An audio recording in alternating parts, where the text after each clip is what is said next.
ቀጣይ ጨዋታዎችን ግምት ውስጥ ከከተትን አሁን ቼልሲ ከባባር ጨዋታዎች አሉ እዚህ ቶፕ 6 ውስጥ አሁን ቶፕ 5 ውስጥም ወይ ቶፕ 6 ውስጥ ከጠቀስናቸው ቡድኖች ጋር ከሲቲ ጋር አለው ከዩናይትድ ጋር አለው ከሊቨርፑል ጋር ያለው ከቪላ ጋር ያው ቅርብ ጊዜ ተጫውቷል ሶ ከባባር ጨዋታዎች አሉ አይ ቲንክ የኦፕታ ፓወር ራንኪንግም ባወጣው ማለት ነው ከ20ዎቹ ቡድኖች ቀሪውን ጨዋታ ግምት ውስጥ ከተን ማለት ነው ከባባር ጨዋታ በመኖር ቀዳሚው ቼልሲ ነው ማለት ነው ቼልሲ ከባባር ጨዋታዎች አሉት በቀዳሚነት ማለት ነው ከዛ ፓላስ ዌስትሃም ኤቨርተን በርንሌ እያለ ነው የሚቀጥለውና ሶ እዚህ ቶፕ 5 ውስጥ ለመጨረስ ከሚሞክሩት ቡድኖች ውስጥ ማለት ነው ከአራቱ ቡድኖች የበለጠ ከባባር ጨዋታ ቼልሲ ያለው ማለት ነው ሶ ከዛ አንፃር ግምት ውስጥ ከከተትን ለቼልሲ አስቸጋሪ ሊሆን ይችላል ብለን እናነሳ እንችላለን ነገር ግን የሆነ አይነት ሞመንተምን ፐርፎርማንስ ደግሞ ግምት ውስጥ ከከተትን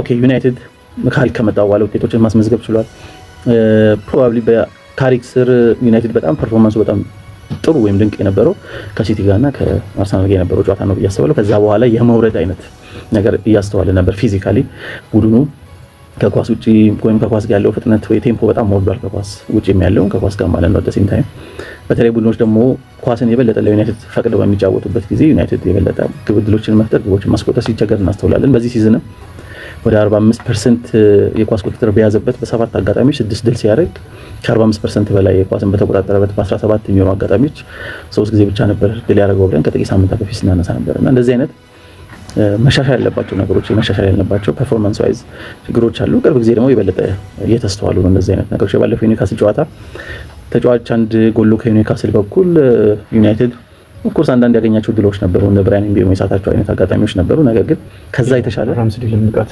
ኦፍ ኮርስ የተሻለ ግን ማድረግ ነበረበት ብለን ልናስብ እንችላለን አንዳንድ ጨዋታዎችን ፓላስንም ሲያሸንፍ ስፐርስንም ሲያሸንፍ ባለፈው ኒውካስልንም ባያሸንፍ ተጫዋች የጎደለበት አጋጣሚ ነው ቡድኑ የበለጠ ከፍ ያለው ኤቨርተንም ሲያሸንፍ መጀመሪያው አጋማሽ ኤቨርተን የተሻለ ኳስ በተቆጣጠረበት አጋጣሚ ድሎች መፍጠር ተቸግሮ በኋላ ላይ ሰከንድ ሃፍ ኤቨርተን የተሻለ ኳስ በያዘበት እድል ነው በካውንተር ያኔ ሼሽኮ ገብ ማስቆጠር የቻሉ ፓላስም ፈርስት ሃፍ ፓላስ በጣም የተሻለ ቡድን ነበር ለክሮአሲ ወጣ ነው ከዛ በኋላ ፓላስ ተቸግሮ የነበረውና ፎርስ ካሪክ ያደረጋቸው ነገሮች ነበሩ ምንም ጥያቄ የለውምና የሆነ አይነት ፐርፎርማንሱ በተወሰነ መልክ መቀዛቀስ ነገር እያስተዋልን ነው ግን ድንቅ ስራ መስራቱ የማይካድ ነው ለቡድኑ ከመጣ በኋላ በመሰረታዊነት ቡድኑ ተጫዋቾቹ የተሻለ ምቾት የሚሰማቸው ቦታ ላይ እንዲጫወቱም ከማድረግ ባለፈ የበለጠ አቅማቸውን ሊያወጡ በሚችሉበት መንገድ እንዲጫወቱም በማድረግ ትልቅ ስራ መስራት ይችላል ሞሮፍ ተቀራርበው እንዲጫወቱ አድርጓል ቡድኑ በካሪክ ስንም በሩበን አሞሪም ስር በጣም ተቸግሮ የነበረው በተለይ ደግሞ ወደፊት ጠጋ ብሎ በሃይ ብሎክ ወይ በሃይ ፕረስ ለመጫወት በሚሞክርበት አጋጣሚ ያን ያህል አግሬሲቭ ኢንቴንሲቲ ያልነበረው ፓሲቭ ነበር በሁለቱም አጋጣሚ ቡድኖች በአብዛኛው ባይፓስ በቀላሉ ማድረግ ይችላል ፕሬሲንጋቸው ግን በካሪክ ስር የበለጠ በሚድ ብሎክ ሆኖ ዲፌንድ ለማድረግ በሚሞክርበት ጊዜ ቡድኑ የበለጠ ኮምፓክት ሆኖ መከላከሉ በጣም ድንቅ ነበር በተለይ ቦክሱ መከላከል ላይ ቡድኑ በጣም ተሻሽሏል በካሪክ ስር ማጓየር እና በተለይ ሊሳንድሮ ማርቲኔዝ በሚሆኑበት አጋጣሚ እርስ በርስ በደንብ ኮምፕሊመንት የሚደራረጉ ናቸው አንዱ አየር ላይ ኳስ አንደኛው መሬት ላይ ኳስ በደንብ ይከላከላል ቦክሱ በጣም በጥሩ ሁኔታ መከላከል ይችላል ብዙ መሻሻሎች ቢኖሩም ግን ቡድኑ የሆነ አይነት ጥያቄ ግን የሚፈጥሩ ነገሮች ነበሩ በኋላ ላይ የተመለከትናቸው ጨዋታዎች ላይ ማለት ነው በተለይ ከአርሰናልና ከሲቲ ጨዋታ በኋላ ማለት ነው ግን ቶፕ 5 የመጨረስ እድል ያለው ብዬ አስባለሁ ዩናይትድ እንደዛም ቢሆን ማለት ነው ፊክስቸሩ እንደ ቼልሲ አይነት ከበድ ያለ ፊክቸር ነው ብዬ አላስብም ከዛ በተረፈ ሊቨርፑል የሚዋጅቅ ነገር ነው ኦፍ ኮርስ የሆነ ውጤት ያስመዘግባል በሆነ አጋጣሚ ነገር ግን አሉ ፖቴንሻል ተጫዋቾች አሉ ጥሩ ተጫዋቾች አሉ ስብስብ ውስጥ ምን ጥያቄ የለውም የሆነ አጋጣሚዎች አሁን አርብ ዕለት የኤፍኤ ካፕ ባለፈው ያሸነፈውን ወልቭስን አሸንፈው ሜዳው ላይ ማለፍ ችሏል ጥሩ የሚሆኑበት አጋጣሚ ያለ ኮንሲስተንሲ ችግር አለ ቡድኑ መከላከሉ ብዙ ጊዜ ሲጋለጥ ብዙ ጊዜ ያስተውለናል ማለት ነው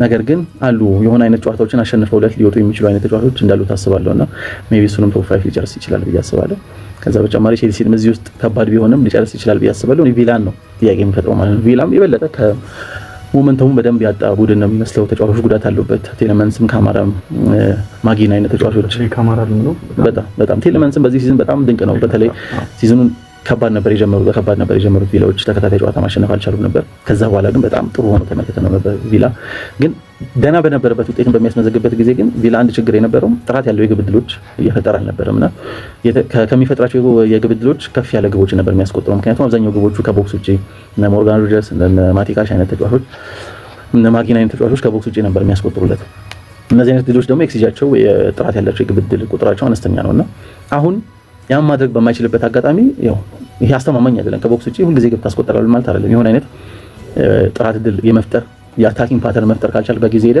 ያን በመታጣ ጊዜ ደግሞ ግብ ዕድሎችን በአግባቡ መፍጠር ትቸገራለህና ያ እየተስተዋለበት ይመስለኛል ያንን ኤክስጂቢቲ ያደረጉ ነበር ሲመጡ የነበረው አሁን ግን በተቃራኒ ሆነ ኢነርጂያቸው በጣም ደክሟል። ባለፈው ከቼልሲ ጋር ስንመለከተው ቼልሲ ከኋላ መስሎ ለመውጣት የሚሞክርበት ጊዜ በቀላሉ ነበር ባይፓስ የሚያደርጓቸውና የደከመው ቡድን ነው የሚመስለው፣ ኢነርጂ ሙሉ ለሙሉ ያጣ ቡድን ነው የሚመስለውና ቪላ ላይ ብዙ ነው ጥያቄ ያለኝ ይመስለኛልና ፕሮባብሊ ቪላ ይሄን ደረጃ ሊያጣ ይችላል ብዬ አስባለሁ። አሁን ሮሲኝ የሚሳካለት ከሆነ በጣም አሪፍ ነው ለጥቁር አሰልጣኞች፣ በጣም አሪፍ ነው። እንደዛ ነው የሚሰማኝ። በእነዚህ ምክንያቶች ቢሳካለት እኔ ደስ ይለኛል። ቼልሲ ባይሳካለት እኔ ጥሩ አሰልጣኝ የመሆን ነገሮችን ያስተዋልንበት ይመስለኛል ማለት ነው። ብዙ ቀደም የጠቀስኳቸውም ነገሮች አሉ። ቡድኑ አንዱ የተሻሻለበት ከማሬስካም በኋላ የበለጠ ፕሮግረስ ለማድረግ የሚሞክረው ሴንትራሊ ነው። ሴንትራል ፕሮግሬሽኑ በጣም ተሻሽሏል ማለት ነው። ስፔሶችን ኤክስፕሎይት የሚያደርግበት መንገድ ያለው ፍሪደም ለተጫዋቾች የሚሰጡ አይነት ፍሪደም ማለት ነው። ተጫዋቾች በሆነ አይነት የተወሰነ ቦታ ላይ አይደለም የምታያቸውና ስፔስ ባለበት ቦታ ሁሉ የበለጠ ታገኛቸዋለህ።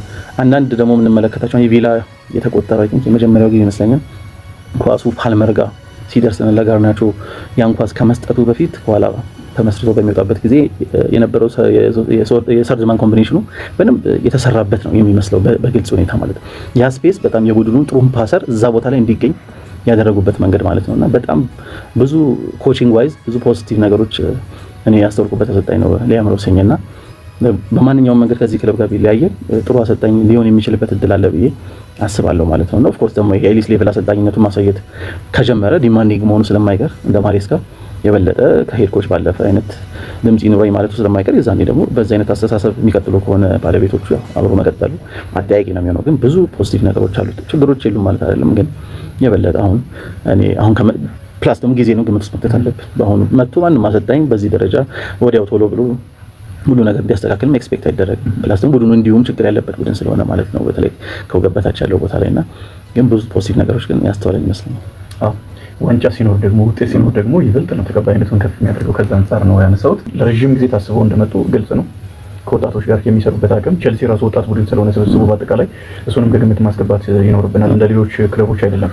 አሁን ቼልሲ ውስጥ በጣም አንበሉ ሪስ ጄምስ ነው እንደ ልምድ እንዳለው በእርግጥ አሉ። ሌሎችም ግን ይበልጥ ልምድ ያለው ተጫዋች ሪስ ጄምስ ነው። 4-25 አይደለም ፕሮባብሊ 26 ሊሆን ይችላል። እንደዛ አካባቢ ይመስላል አሉ የተወሰነ በነገር ላይ ዞላ አሁን ካነሳው አይቀር ማለት ነው የሆነ ነው አሁን የቼልሲ ተጫዋቾች ከልምድ አንጻር ብዙ ስለሚነሱ እስኪ በእድሜ ጋር ያሉት ስንት ነው እድሜያቸው? አሁን ትልቁ ቶሲን አደርባዮ ነው 28 አመቱ፣ ሳንቼዝ አለ 28፣ ኩኩሬያ 27 ነው፣ ቻሎባ እና ሪስ ጄምስ 26 ናቸው፣ ፎፋና 25፣ ኒቶ 25፣ ኤንዞ ፈርናንዴስ 25 ነው፣ ባሪያሺሊ 24 ነው። እዚህ ውስጥ አሁን በእድሜ ተለቅ ያሉት የሚባሉት እነዚህ ናቸው። ከዚህ ውስጥ ምናልባት ያው ሳንቼዝ ቅርብ ጊዜ ጨዋታ ላይ እየተሰለፈ አይደለም እንጂ ያው ሳንቼዝ መጀመሪያ ሰላለው እሱም የለም። ኦፍ ኮርስ መጀመሪያ ላይ ነው ውስጥ ቅድሚያ አይሆንም። ፎፋና እና ቻሎባ ናቸው ሴንተር ባክ ፓርትነርሺፑ። ግራ ላይ ኩኩሬያ ነው፣ ቀኝ ላይ ያው ምናልባት ሪስ ጄምስ ልናስበው እንችላለን።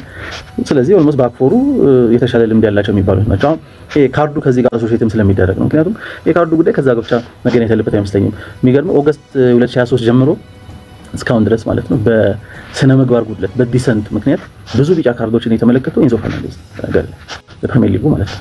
ኤንዞ ፈርናንዴዝ ዓለም ዋንጫ ያሸነፈ የተሻለ ልምድ ያለው የሚባል የክለቡ ቫይስ ካፕቴን ነው። ስለዚህ ይሄ ተጫዋች በስነ ምግባር ምክንያት ብዙ ቢጫዎችን ከኦገስት 2023 ጀምሮ ባለው ከተመለከተ ስለ እድሜ ብቻ አይደለም ማውራት ያለበት አርጀንቲናዊነቱን ጭምር ኦፍ ኮርስ ምንም ጥያቄ ሳውዝ አሜሪካ መሆኑም አንዱ ተጫዋች ኢምፓክት አለው። እንዲሁ አጠቃላይ ደግሞ ቢጫዎችን ብቻ ከተመለከተን ከኦገስት 2023 ጀምሮ ብዙ ቢጫ የተመለከተው ደግሞ ካይሴዶ ነው።